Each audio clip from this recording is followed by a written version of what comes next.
Fine. All right. We are here in the game. Hold on, let me turn the music up. ELUYA SSR, and she actually has a trial event. And I'll tell you this right now. Even in the other server, the soft launch, they only had this event for this character. And every tier list that I keep popping up, because I'm actually trying to look for a video, a website that has the characters and all their skills and abilities, so I can properly engage and talk about this character. But here's the problem: they don't have a thing in game, and this is all you can do. Yes, she's a kid. She has a son. You know, eyes like I need to see. Oh wait, did they finally do this? This actually wasn't in the game before. When you clicked on that, you actually would see nothing. So I really don't need to go to this other website that I found, which is kind of cool.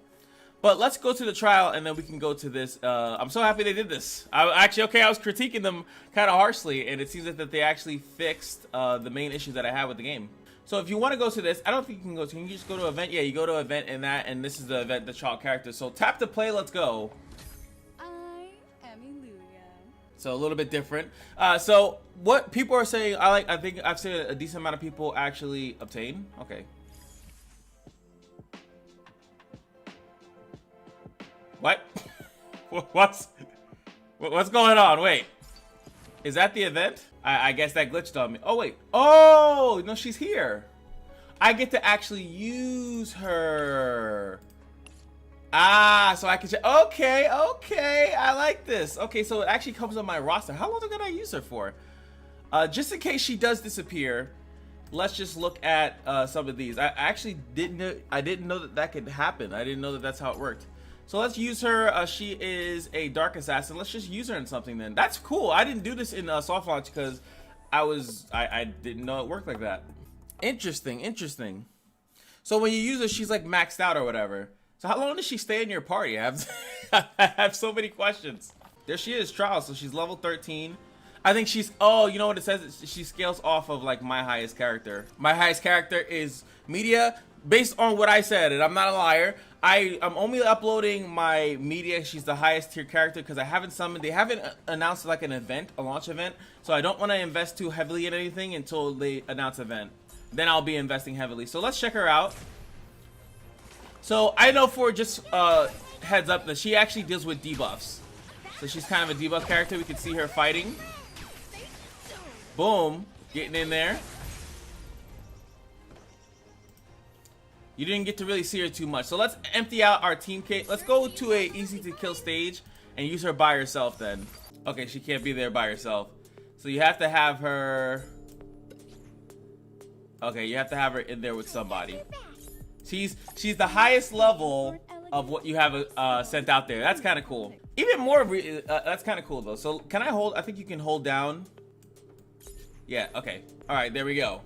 So her basic attack is just physical damage. It doesn't really do anything crazy. Usually when you're looking at the basic attack of a character, you're just trying to see if they're a physical damage dealer or a magic damage dealer. So she's physical. And then we have her passive, Fickle Affection. Each debuff on the target causes them to take 10% more physical damage from ELUYA up to max 5 stacks. Basically, like I said, you want to bring her in with characters that debuff as well, right? So then we have her first skill, which is going to be Fated Soothe or Sewn. She dashes to a target enemy and deals physical damage up to the base of this, and then a percentage, right, of AD. This skill prioritizes the enemy with the lowest HP, so that's going to be good, right? And then she has an alternate skill. This is when you level her up and you awaken her, not awaken her, you ascend her, and then eventually she has this. You can choose between that one that I just said or this one, which is she thrusts the hot needle at the target multiple times, dealing physical damage equal to it's just physical damage, just look at it like that, and applies 1 stack of infirm to the target. This skill prioritizes the enemy of the lowest HP, so they both target the lowest HP. Infirm is a healing received is reduced by 20%. This effect lasts for 10 seconds, stacks up to 3 times. So this one actually leaves a debuff. This one does not. So it would look like you'd want this, but remember, these things cost a certain amount. So this costs 4, this costs 5. And in certain modes and certain things, that sometimes having something cost more is better because it can be reduced when we go into the roguelike mode. So it really depends. And then you have, the last but not least, her ultimate, which is the Ethereal Show. She dashes to a target and makes a series of quick snips, inflicting 3 dark marks on the target and dealing physical damage equal to 80.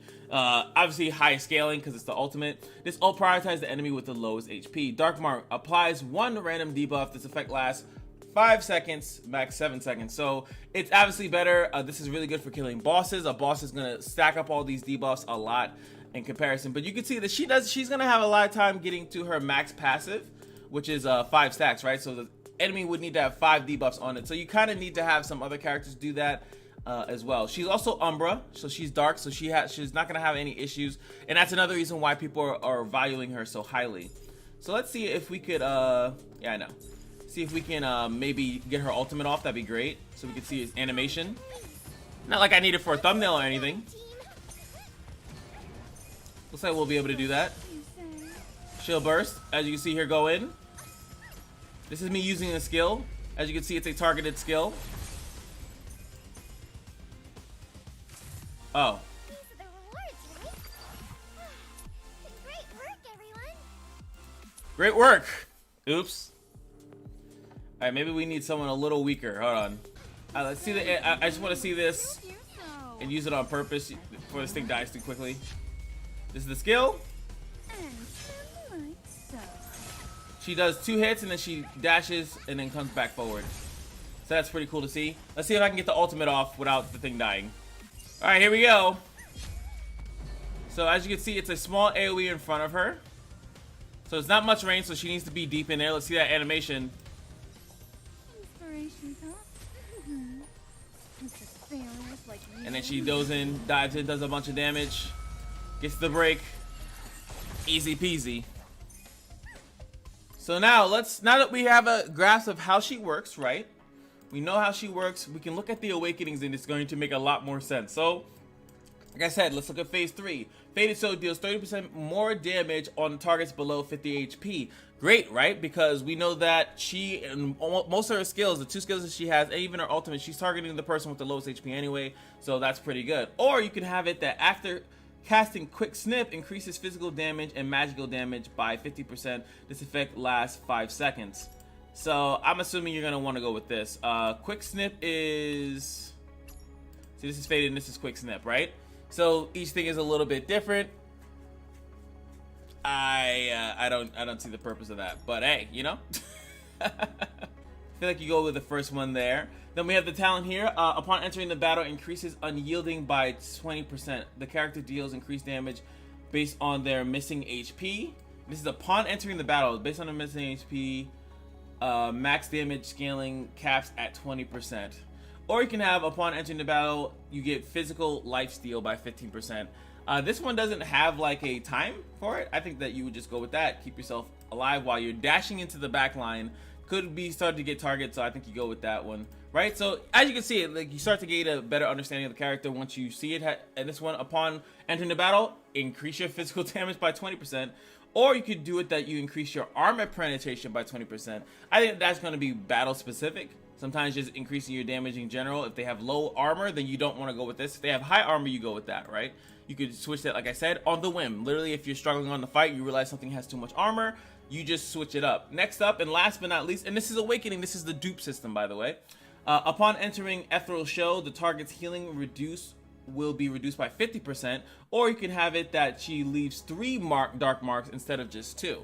This will help her out with her passive, obviously, and again, depends on, obviously will depend on what you're fighting. So really cool. So basically, like I said, you're gonna want to pair her up with units that deal out debuffs. And funny enough, what character do they give you right in this back in the beginning? Armin. Armin actually gives out, boom, a debuff right here. Waste away high, lowers the physical defense. It's the character that you get for the 7-day login. She also has another, I don't know if they consider Glaze Skin a debuff, but makes them immune to physical damage and also takes more, immune to magic damage, but they take a lot more physical damage. Really good for a physical damage based team. And those 2 alone in the start of this game would probably accelerate your ability to do stuff. There are other debuffs that characters give. It just depends on what lovely skit like Serlet. One of the characters I have in my other account. So happy that they have this here. Like she actually puts burns on you. She puts burns on you depending on what skill that she's using. So there's some pretty good stuff with that. I don't know if they're gonna give her the same event. I'm assuming they are going to do that. I'm just not exactly sure. They have a couple of characters I have no idea what the hell they do. Like I don't think that this character is really in the game. Okay, she has burns too. Sweet. Screamer also has burns and she also silences. This is probably another base healer that you'd want with that same type of team because she has silences, she has heals, burn, silence, where it silences, there it is, it's in the ultimate I think, and then other ways that she can silence as well. So definitely, like I said, you want to run a nice high debuff team, have her go into the backline, mop it up, because a lot of the times the units in the backline are ranged, they don't have high defense. That's why I wouldn't really go with the armor piercing stuff unless you're fighting a boss of some type. So that is my full review on ELUYA. So as far as the summonings go, I know a lot of people are re-rolling right now for her. They're summoning on her banner here. They're trying to get her and in comparison to this character, which I will do a review right now, which I mean in the next video, to see maybe if you do want to summon on this banner instead. So stay tuned and I'll see you guys in the next video.